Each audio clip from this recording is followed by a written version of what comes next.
మేడ్చల్ జిల్లా కీసర మండలం మాజీ ఎంపీపీ రామారం సుజాత కాంగ్రెస్ లో చేరారు. మేడ్చల్ నియోజకవర్గ ఇన్ఛార్జ్ తోటకూర జంగయ్య ఆధ్వర్యంలో కాంగ్రెస్ కండువా కప్పుకున్నారు.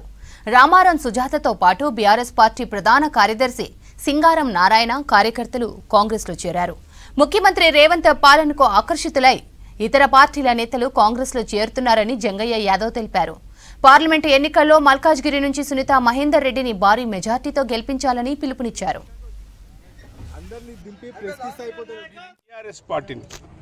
ఈ ప్రాంతంలో లేకుండా జెండా లేకుండా మా నాయకులందరూ కూడా చేస్తారు. ఖచ్చితంగా ఎవ్వరు టీఆర్ఎస్లో ఉండడానికి సిద్ధంగా లేరు. ఈ నియోజకవర్గంలో చెప్తున్నా, ఈ మండలంలో మా వాళ్ళు ఇప్పటిదాకా చెప్తా ఉన్నారు. ఉత్సాహం చూస్తూ ఉంటే 10,000 మెజార్టీ ఇస్తామని చెప్పి ఒక మండలం వాళ్ళు చెప్తారు.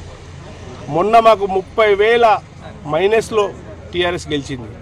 ఈరోజు 50,000 మెజార్టీతోని ఈ నియోజకవర్గం ఇస్తామని ఆలోచన చేస్తూ ఉన్నాం. అందరం కూడా కూర్చొని మాట్లాడి ఖచ్చితంగా పార్లమెంట్ సభ్యుని గెలిపిస్తాం. కాంగ్రెస్ పార్టీ చేంజ్ చేసుకున్నది ఒక కార్యకర్తలు, ఆయన ఎంపీపీ కాంగ్రెస్ పార్టీలోకి వస్తుండు. ఆయనంత దుర్మార్గుడు అయితే కాదుగా, మల్లారెడ్డి అంత దుర్మార్గుడు అయితే కాదు కదా.